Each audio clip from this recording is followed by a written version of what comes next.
Hello, and welcome to the first in hopefully a series of videos that I make. Um, the point of this is to get better at talking to a camera and to explore the world of whatever this is. Why am I doing this?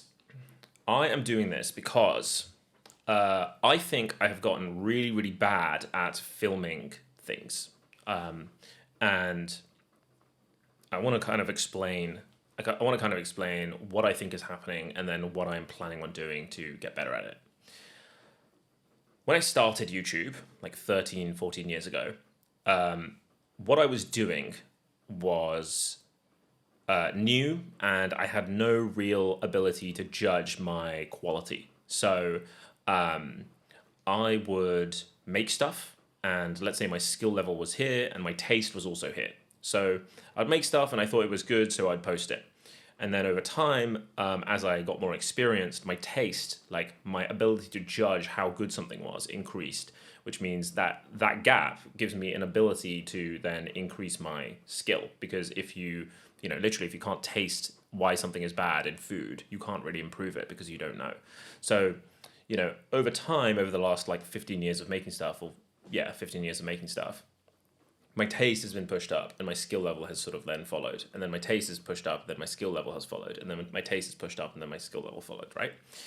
Now, over the last few years, I've made fewer and fewer videos for a variety of reasons. And some of them being, valid, like focusing on other areas of the business, title, thumbnail, building the actual organization, all of this other stuff. But some of the reason is because in this process of basically trying to make stuff, and improving the taste and improving the skill, I started working at one point with a team when I was making music videos, and I think at that point my taste really started to increase. But because I was doing a much more specialized role when it comes to like directing, my skill level in terms of actually executing my vision was reliant on other people who were much more skilled at those different disciplines, which sort of meant that like my taste had outpaced my skill, my improvement in my skill. So my taste continued to go up, and I had a higher and higher bar for what is good work, but my skill had not matched that. And then when I came back to YouTube, I felt like this gap was really a problem for me, in that I wouldn't really look at my work and feel proud of it because I really could see all of the ways that it was deficient. But I didn't have the skill to really express my taste and the quality of work. As a result, this sort of gap, in my taste and my skill became it became an impediment to me, because I became more and more nervous around filming, and I became more and more anxious about it, and I procrastinated it more. There was a lot of like psychological pain when it came to making stuff, because I knew that my ability to film stuff and my ability to be on camera and sort of articulate things coherently is not up to the standard that I would expect from someone with my ability. In some ways I was in denial about my own ability to make stuff. So this has meant that my skill has actually started to atrophy as I have stopped practicing, the thing that I want to make, and stopped practicing talking to a camera.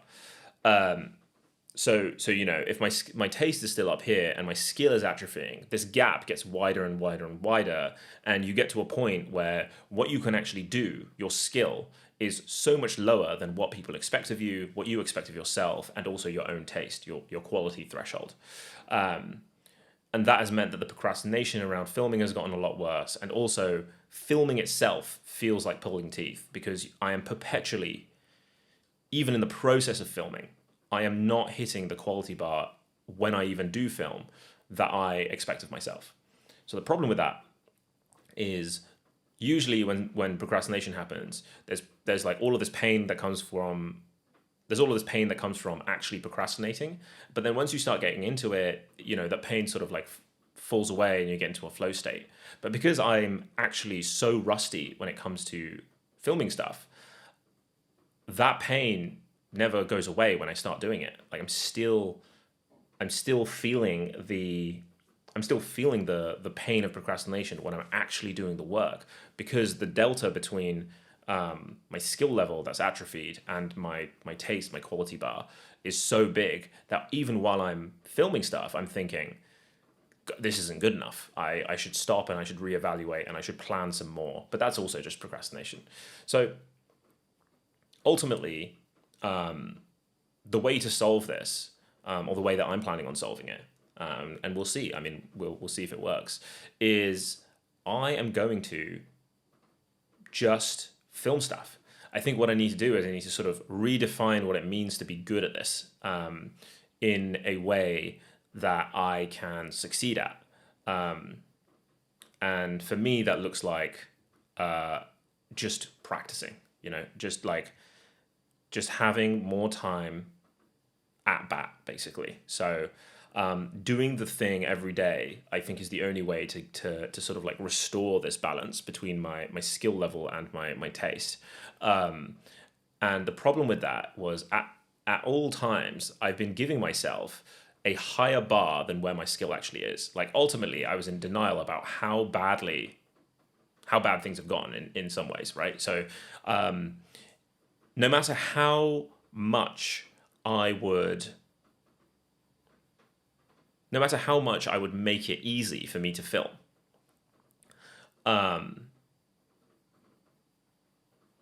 it wasn't easy enough.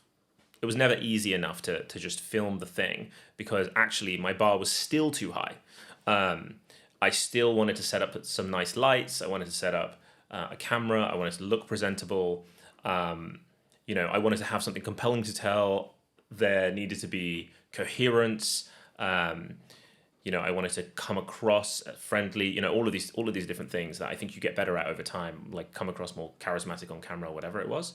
And all of that meant that I would freeze up. Like I wasn't able to just film stuff because it was hard, and it didn't feel accessible to me. It didn't feel like achievable to me.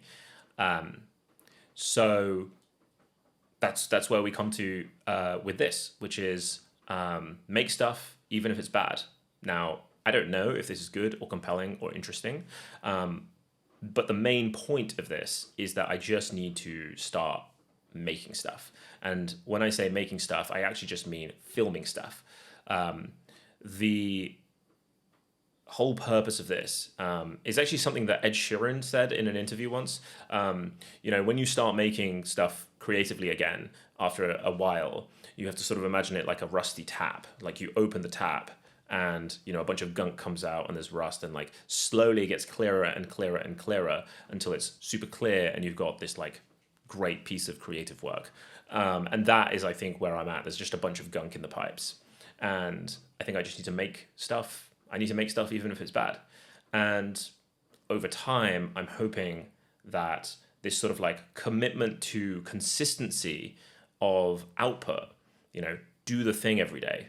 I guess that'd be considered an input, but just do the thing every day. This consistency to input will mean that the output will get better, like the quality will get better. But that's not necessarily the goal. The goal is to just continue to be rolling the dice of improvement.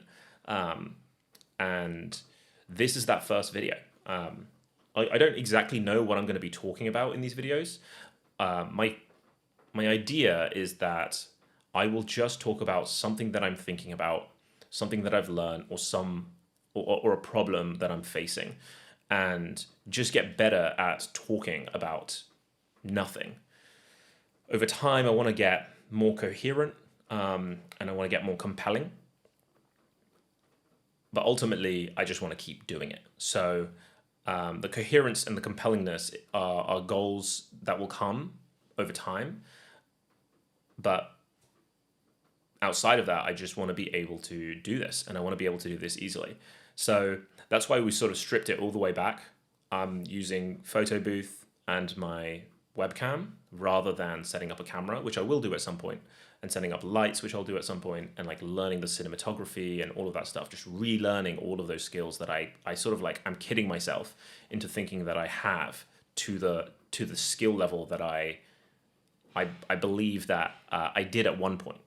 You know, basically, I'm in my flop era, and I'm trying to unflop my flop era in some ways. But I think that this is the one thing that really makes me tick, like the sort of this deep motivation I have is like a desire for competency and a desire to be good at things.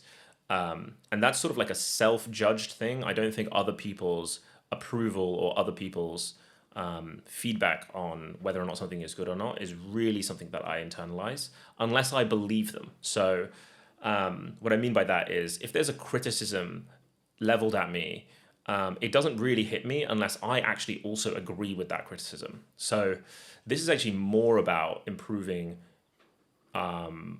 with my own judgment. So improving against my own judgment, I guess, would be a better way of saying that. I have a vision of what good work is, and I want to be getting closer and closer to that, whatever that is. So